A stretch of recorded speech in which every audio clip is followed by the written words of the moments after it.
Usichukulie poa digital branding kwenye dunia ya leo. Tupo kwenye mwendelezo.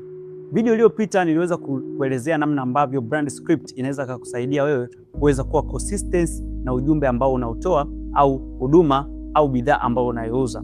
Sasa na leo nipo kusisitiza tu kuhusiana na digital branding kwenye ulimwengu wa leo.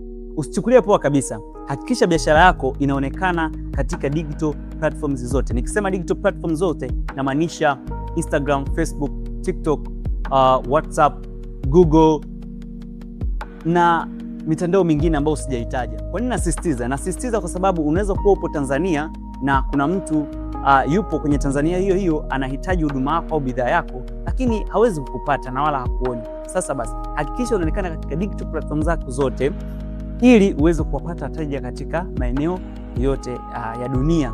Kwa hiyo usikae kidembe. Let's go on. Na kama ulikuwa hujui, sasa unajua.